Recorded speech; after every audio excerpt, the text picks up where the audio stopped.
print on it. So that's obviously not who we are.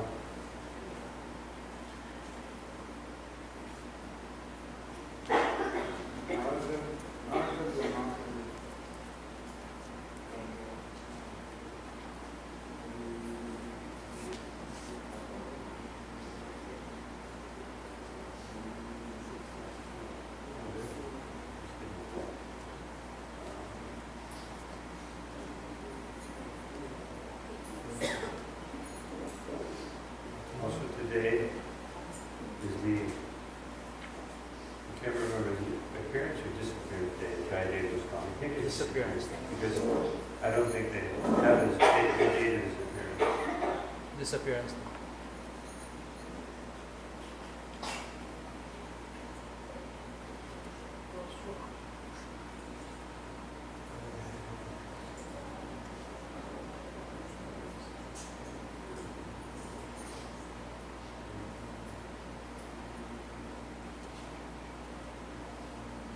We'll read something about him. First we'll start. Chaitanya Charitamrita.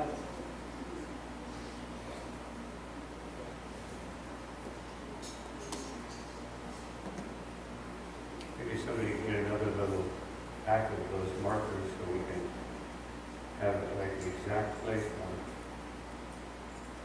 Just in case the person who gave the last class was not present, which is sometimes very frequent. So reading from Sri Chaitanya Charitamrita, Adi Lila, chapter 5. This is not an easy chapter to understand. But this is a very nice part. This is where I may go back because some of you probably didn't hear. This is where Krishnadas Kaviraj Goswami is describing about Mini Caitanya, Ram, and about his brother being offensive, and about the glories of Lord Nityananda.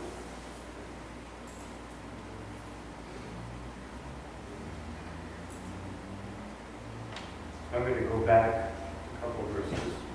Text number 156. Shri Chaitanya, Shri Krishna, Nityananda Ram, Nityananda Purna Kore, Chaitanya Rakam.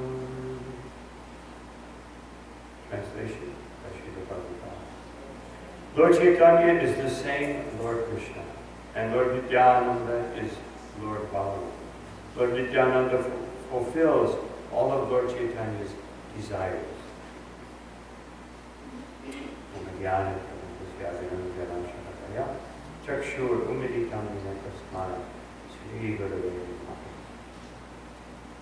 So this is a very important. Narottam Das Thakur says that just as Lord Chaitanya, Prajendanandanaye Sachisuta Hoilote, Balaram Hoilonitai, that in this age, Sri Nandanandana, Krishna, has appeared in the form of Sachisuta, the son of Sachimata, and Lord Balaram has appeared in the form of Lord Nityananda. So, whatever Krishna's desire is, Balaram dedicates himself to fulfilling that desire. And here in this verse, the same is stated, that Nityananda Prabhu wants to fulfill Chaitanya Rakam, the desires of Sri Chaitanya Mahaprabhu. Of course, that should be the goal of every one of us, to fulfill the desires of Lord Chaitanya Mahaprabhu and Nityananda Prabhu and Advaita Charya and all the Panchatattva and the 6 Goswamis and all of our acharyas. So Srila Prabhupada said one time that the farther down in the parampara we are from Lord Chaitanya, if it's a modified parampara, then the more fortunate we are, because we have more shelter. If you're just a devotee of Lord Chaitanya, just like Krishnadas, he was he was traveling with Lord Chaitanya when he became bewildered. But if you're situated below the Panchatattva and 6 Goswamis and all these wonderful acharyas, then you have a greater chance of having a more wonderful understanding of the mercy of Sri Chaitanya Mahaprabhu. Therefore, as I quoted yesterday in the Adi Purana, it says that one Krishna says to Arjuna, whoever is my devotee is not really my devotee. Whoever says he's my devotee is not really my devotee. But whoever is the devotee of my devotee, that is my devotee. This is a very important point in our philosophy. In this world, we all want to be on top. We all want to be above others. But a Vaishnava wants to be below everyone. Wants to be the low man on the totem pole. The most insignificant servant. That is our aspiration. Not that we even aspire to be insignificant. No. We aspire just to be a simple servant of the Supreme Lord and His devotees. So this is a very important declaration. Of course, in the very beginning, or actually in the 8th chapter of Adi Lila, Krishnadas Kaviraj Goswami says that anyone who worships Krishna but doesn't worship Lord Chaitanya, or who worships Lord Chaitanya and doesn't worship Krishna, is a demon. It doesn't even say he's like, well, he's a little off or something. He says he's a demon. Otherwise, that's how important it is to understand that there's no difference between Krishna and Lord Chaitanya Mahaprabhu. Just as Lord Chaitanya Mahaprabhu, Krishna is steeped in Madhurya Ras, but when that Madhurya boils over, otherwise when it becomes excessive, then it turns into Audarya, compassion, mercy, overflowing with mercy. So when Madhurya overflows, then Krishna takes the form of Sri Chaitanya Mahaprabhu. And at that point, then he becomes so merciful, because he's tasting so much sweetness, the sweetness of the holy name, the sweetness of bhakti. Lord Chaitanya Mahaprabhu is actually tasting it. It's not like sometimes like a father or mother will play with their child, but they don't become totally absorbed. They still remember that they're the father and the child. But in the case of Lord Chaitanya, he becomes totally absorbed in being his own devotee. So much so that he doesn't remember. I mean, of course he does remember in one sense, but he becomes so absorbed that he doesn't want to remember. Just like Krishna when he's performing his pastimes with his devotees in Goloka Vrindavan, he wants to be the object of everyone's pleasure. He wants to be that. But, of course, then if we hear that, we think, well, let me be the object of my pleasure. But that's not the way it works. Because the devotees don't want him. They want to be the object of his pleasure. So this is the spiritual competition. That everyone wants to be the greatest servant. And where does that come from? That comes from Krishna. So this is such a wonderful thing. Like in all religions of the world, except for Vaishnavas and Gaudiya, especially Gaudiya Vaishnavas, everyone wants to be, everyone is aspiring for some future reward. That I will do this, and I'm doing these sacrifices, and then I will get this. But Krishna consciousness gives us that reward immediately. Srila Prabhupada said that although I am apparently outside of Vrindavan, because I am always thinking of Krishna, I am always in Vrindavan. Because, he said, whenever you think of Krishna, you must be in Goloka Vrindavan because Krishna never leaves. So if you're actually thinking of Krishna in the right way, you're with Krishna. And if you're with Krishna, you're in Goloka Vrindavan. Because Goloka Vrindavan is not a physical place. It's not a place, like 3 planetary systems, 18 light years away. It's not like that. Goloka Vrindavan is in the heart of the pure devotee. And Goloka Vrindavan is everywhere. It's just waiting for us to gain access. Krishna is waiting for us to gain access. He's everywhere, within every atom, as we read yesterday. And He's waiting for us to take advantage of His desire that we be with Him. But that cannot be artificial. It has to be real. So then, Nityananda Mahima Sindhu Ananta Para Ekakana Sparshi Matra Sekripa Tamhara. The ocean of Lord Nityananda's glory is infinite and unfathomable. Only by His mercy can I touch even a drop of it.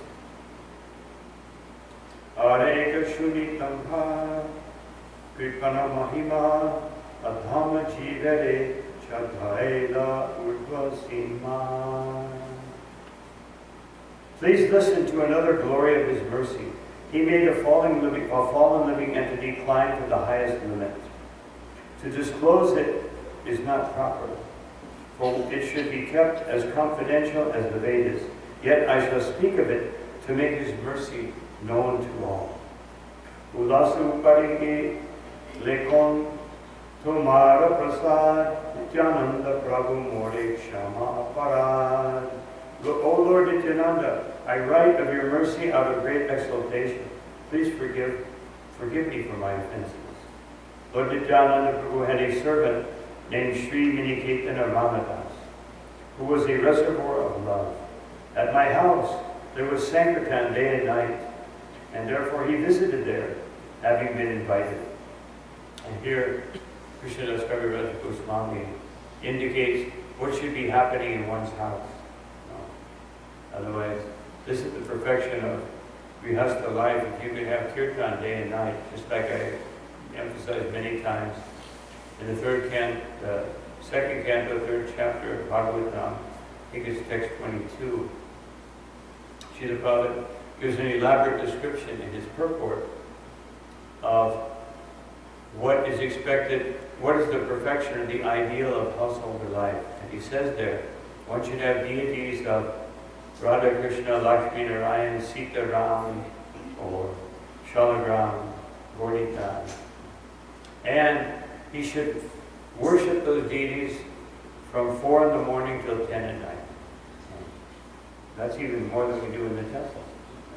So, and every member in the household that's 12 years old or over should be initiated and trained in worshiping the deity. And in this way, household life will be Vaikuntha. It will be spiritual, totally spiritual. Of course, that may be a little difficult. We were discussing yesterday, last evening, that, Kali Yuga has its effects. So sometimes that's difficult. But anyway, as I've been emphasizing, Srila Prabhupada is setting the ideal. Otherwise, we should aspire. If we aspire for these things, they will happen. If we think, I can't do that, then you can't do it. But if you think, yes, I must do this, at least by the end of this lifetime, I must come to this stand. And then Krishna will see if that's really your desire. That's the first thing he does. Is this just some empty declaration, some words coming out of someone's mouth without any substance? So Krishna will test to see what is the depth of your substance. And once he sees that, yes, I am determined to do this, I want pure devotional service. Not that I want, some kind of conditional mode of ignorance or mode of passion devotional service. I want pure devotional service. And if you want that and you aspire for it, why would Krishna not give it? If there's any delay, it's only because there is a delay in my heart. Because as soon as you really want it in your heart, means when we say someone wants it in their heart, it means it is your priority. Whatever you want in your heart, just like Krishna says in Bhagavad Gita, yo yam yam dhanum bhakashadhaya chichiti tasya tasya charam shraddha. I give that person faith in whatever is the object of whatever is the priority in their life, whatever is that thing which they meditate on the most. I will give them faith in that object. I will help them remember everything that they need to attain that object. And I will help them forget everything that becomes an obstacle for that objective. So when our objective is to enjoy matter, Krishna helps us forget him. And like Prabhupada said, there was never a moment in my life when I forgot about Krishna. And we say just the opposite. Sometimes there's a moment in my life when I remember Krishna. Sometimes. So like I go to the temple of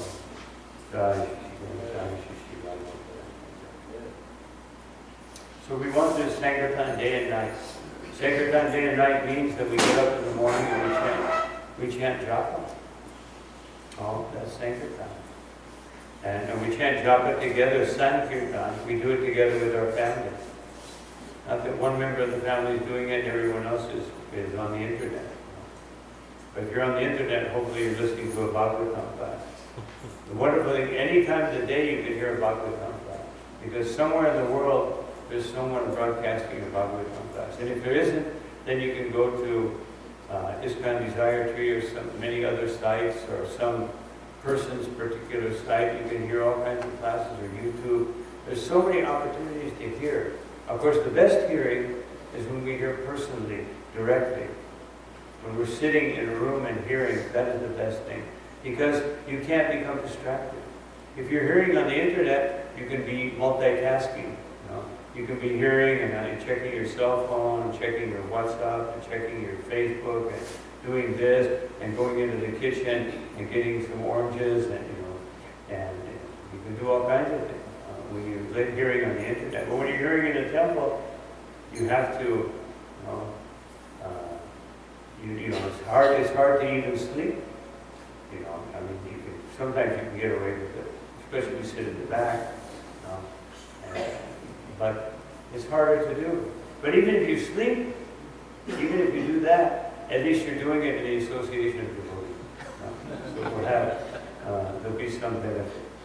But if you sleep while the internet's going on, then it's just lost time. So hearing, so the point is, we should always look for the maximum exposure to Krishna consciousness. Meaning that if I can go to the temple and hear in the association of Vaishnavas in the presence of the deity, then that is the best hearing. But if I can't do that, then let me go to the internet and hear. Or let me open the Bhagavatam and hear. But better to hear from someone else than to hear from your own mind. Because your mind will interpret things according to your conditioned nature. So better to hear from others. But if you can't hear from others, then you hear the Bhagavatam, or you hear Chaitanya Charitamrita, or you hear Bhagavad Gita. But we should always be doing Sankirtan day and night. Some aspect of devotional service, that should again be our goal. Everything that we're speaking about, hearing about in the Bhagavatam and classes is the goal. Sometimes we describe the steps of attaining that goal, which is called sadhana. And the goal is sadhya. Sadhya means that desired objective. So, and sadhana means to attain it. Absorbed in emotional love, he sat in my courtyard, and all the Vaishnavas bowed down at his feet. So who is that? Minikitana Ramadas. Namaskara Kodite Karo Ukaret Ichate Preme Kari Vamshi Mare Kahake Shapade. In a joyful mood of love of God, he sometimes climbed upon the shoulder of someone offering obeisances, and sometimes he struck others with his flute or mildly slapped them. So we see this characteristic. Of course, we sometimes see that in anybody, especially as far as slapping goes. But sometimes we see this like Babajis and different very exalted devotees. They sometimes do very eccentric things like this. Someone's offering obeisances and Minikitana would go and sit on their shoulder while they're offering obeisances. Now these are the kind of examples we don't follow. Or striking people with your flute, or slapping people mildly. But he would do these things because he was so absorbed in the love of God. Or Kishore Das Babaji, sometimes he would do these things. What to speak of Vamsi Das Babaji. Sometimes he would chastise people, sometimes he would chastise Krishna. He would start arguing with the deity, and he would, chastise, swing his stick at the deity. And even Raghunandana sometimes would do that also. He would tell the deity what to do. But that's not for us to follow. We don't tell the deity what to do. These are examples of pure devotees in the highest level of love of God. When someone saw the eyes of Miniketana and Ramadas, tears would automatically flow from his own eyes, for a constant shower of tears flowed from the eyes of Miniketana and Ramadas. So again, as is described in Chaitanya Charitamrita, that when an Uttama Adhikari appears, just by seeing them, one is enlightened, one is induced to chant the holy name of Krishna. Just by seeing a pure devotee, someone wants to follow them. Just like we just read in this testimony in this Prabhupada Nectar book. Just by seeing Prabhupada, we saw even announcers and people in general when they would see Prabhupada or meet Prabhupada, just like in Mexico, Prabhupada went on to a program at midnight, 11 o'clock or midnight, I can't remember, Slobodowski, and this man was like the most famous, these TV interviewers, they got famous people on, and they interviewed them. So he was like the most famous at that time. I mean, literally, 2/3 of the country would stay up to hear his show. 2/3 of the country. At least one time a week they would stay up. So when Prabhupada heard that maybe 50 million people would be watching, Prabhupada said, yeah, let's go. It was like midnight. Prabhupada hadn't eaten all day. He said, let's go. So after he finished the interview and Prabhupada left, Chitsukananda Prabhu stayed behind. And he saw the man with his head bowed down. And when he spoke to him, he was crying. This man is Lebroski, big, famous, he interviews presidents and very, very famous people. And Chitsukananda said, did something wrong? Did we do something? I said, no. He is the most wonderful person I've ever met in my life. That's how Prabhupada impressed me. Just by one interview. And he actually donated to the devotees, he donated a stand, in a very famous marketplace. He donated a whole stand to the devotees so they could make money. Of course, unfortunately, someone appropriated themselves in that stand. Anyway, that's Maya.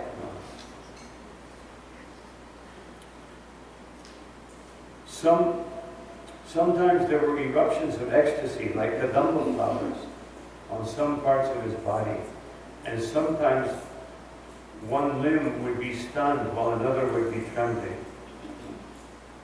Whenever he shouted aloud the name of Nityananda, the people around him were filled with great wonder and astonishment. One respectable Brahmin named Gunarnava Mishra was serving the deity. When Miniketana was seated in the yard, this Brahmana did not offer him respect.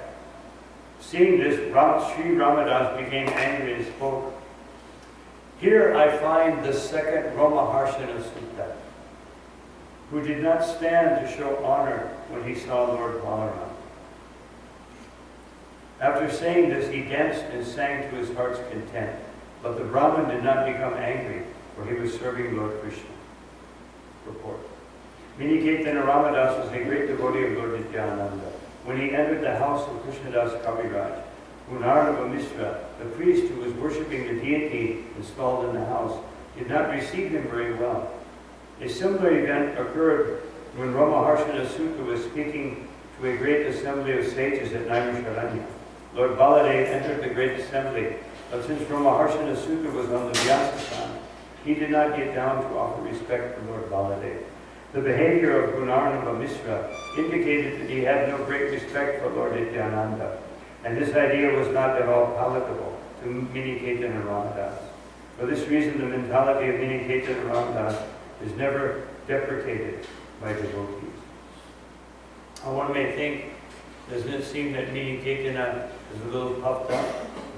I mean, somebody didn't offer him respect and immediately he becomes angry. But here it explains that he was angry because he's representing Lord Nityananda. Just like sometimes the guru has to chastise the disciple for not showing proper etiquette. Like one time one devotee came in the room, Prabhupada's room, and he didn't offer obeisance. And Prabhupada said, "Why have you not offered obeisance?" He said, "Prabhupada, I offered in the morning." Prabhupada said, "If you come 100 times, you offer obeisance 100 times." Yeah. Just like Swami says in Bhakti Rasamrita Sindhu, that one should never avoid offering obeisances to the deity. Anytime you see the deity, not go, "Oh, well, I didn't really see the deity that time." Or, "I already offered my obeisance. I got this." So I like saying, "I got it over with. I did that. I've been there, done that." So that's not the attitude we have with the Supreme Personality of Godhead, and what to speak of His representative. So this is the etiquette that one should show. So Miniketan was disturbed that he was not respecting Lord Nityananda, whom he was representing. And this was the reason why he said this. Here we see a second Ramaharshanism. At the end of the festival, Miniketan and Ramadas went away, offering his blessings to everyone. At that time, he had some controversy with my brother.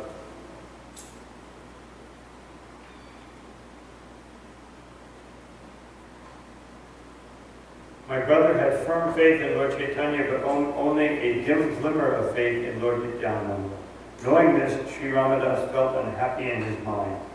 I then rebuked my brother. These two brothers, I told him, are like one body. They are identical manifestations. If you do not believe in Lord Nityananda, you will fall down. If you have faith in one but disrespect the other, your logic is like the logic of accepting half of a hen.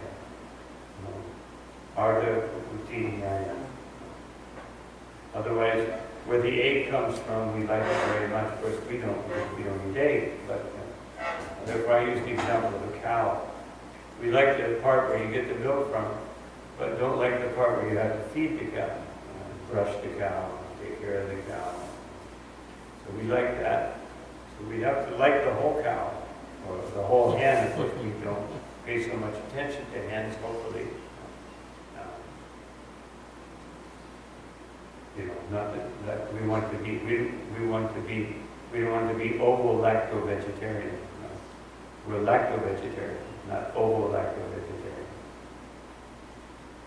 It would be better to be an atheist by slighting both brothers than a hypocrite by believing in one and slighting the other. Thus, Sri Ramadas broke his flute in anger and went away. And at that time, my brother fell down. I have thus described the power of the servants of Lord Nityananda.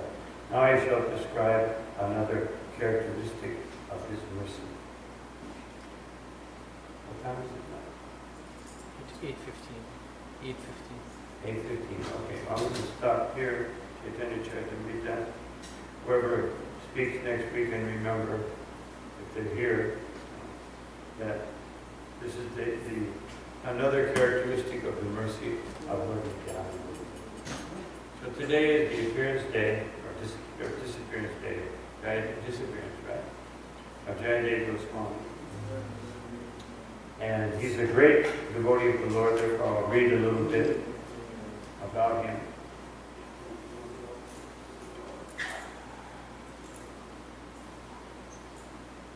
"300 years before the appearance of Sri Chaitanya Mahaprabhu, Sri Jayadeva Goswami served as the court pundit of Sri Lakshman Singh, the king of Bengal. Jayadeva and Padmavati, his wife, and an expert dancer, used to worship Lord Sri Krishna in single-minded devotion. After some time, he left the opulent royal life to live peacefully in a grass hut in Champahati, Navadvip. Here Jayadev wrote Gita Govinda. So Jayadev was, I don't know if he describes this. Jayadev was such a great devotee, and he was such a great poet, that the king, what was the king's name again? Something Singh.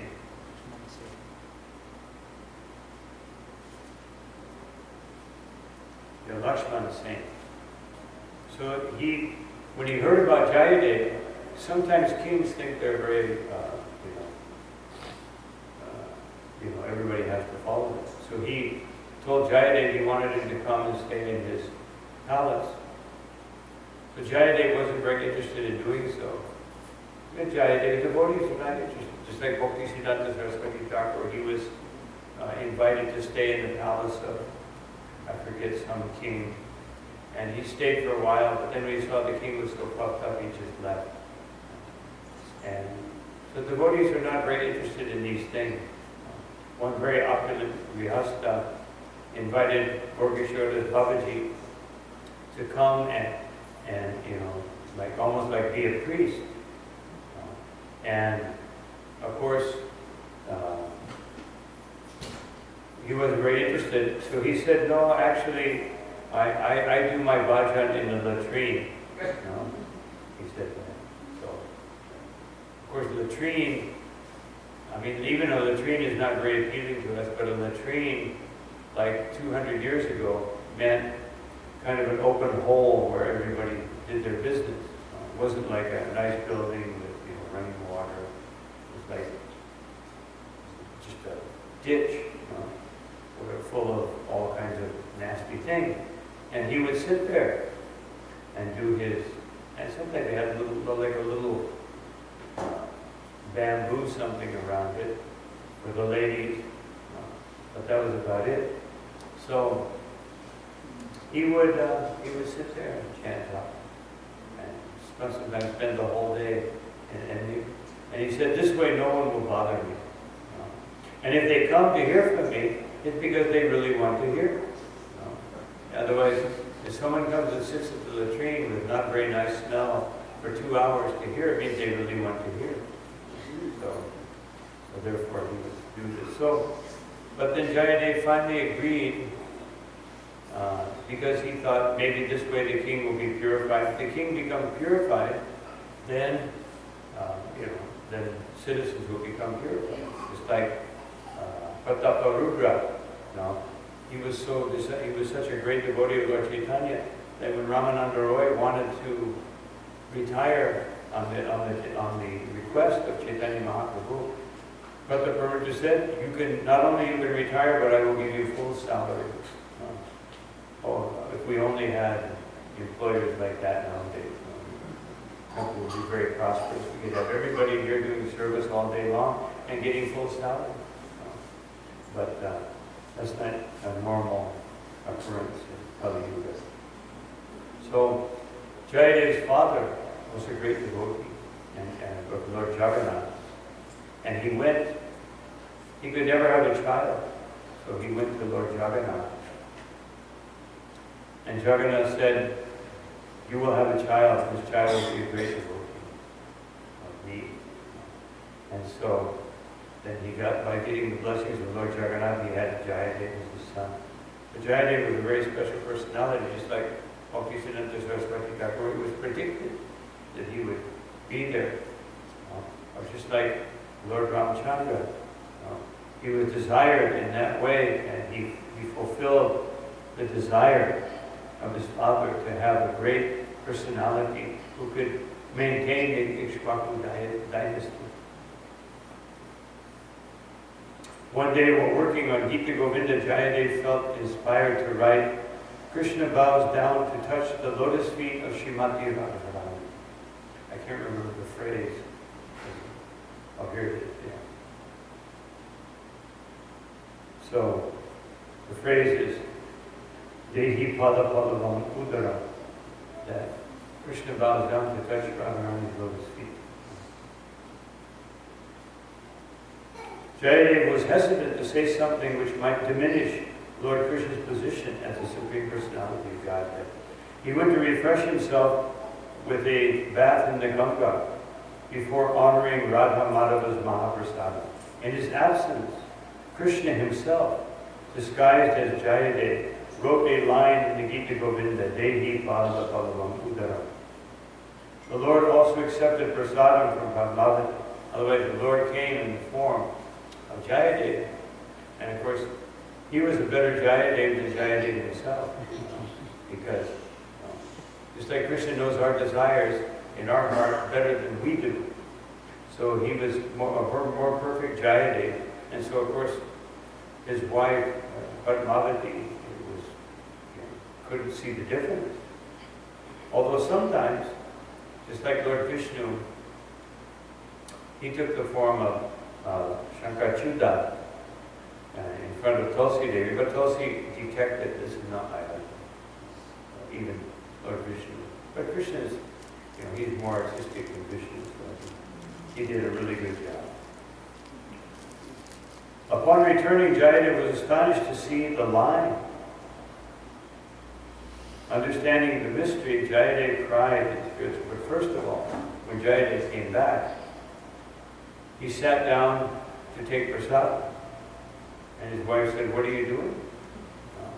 I said, "Well, I want to take prasad." "But you just took prasad." "What do you mean I just took it? I just came from my bath." "No, you just came and you sat down and took prasad, and then you sat down and wrote something." So then Jayadev was completely bewildered. And then he went and sat down and he saw that line written there. And then he told his wife, "You are the most fortunate woman in the three worlds. That was not me that came, that was Krishna." And so that's how it happened. This is like a more abbreviated version. Understanding the mystery, Jayadev cried in spiritual joy and said, "Padmavati, we are most fortunate. Sri Krishna himself has written the line, Dehi Pada Palavam Udaram, and taken prasadam from your hand." Gita Govinda expresses the intense feelings of separation that Sri Radhika felt before the Rasa dance. It also describes the most intimate pastimes of Radha Shama Sundar. During Lord Chaitanya's Gambhira lila, in Jagannath Puri, he would thoroughly relish hearing the Gita Govinda, sung daily by Swarup Damodar and Mukunda. The author, Jayadev Goswami, describes Gita Govinda. Whatever is delightful in varieties of music, whatever is graceful in the fine strains of poetry, whatever is exquisite in the sweet art of love, let the happy and wise learn from the songs of Jayadev. After finishing Gita Govinda, Jayadev visited Vrindavan and then lived his last in Jagannath Puri. He introduced daily reading of Gita Govinda in the temple for the pleasure of Lord Jagannath. That is a brief summary of Jayadev Goswami. So I'll stop here. Are there any questions?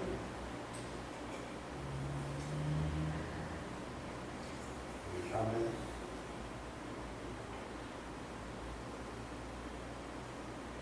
Okay.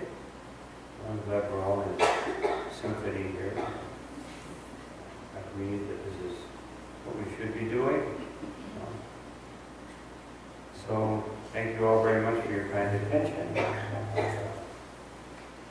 All glory to Shri Guru, Shri Paramahansa, Shri Prabhupada.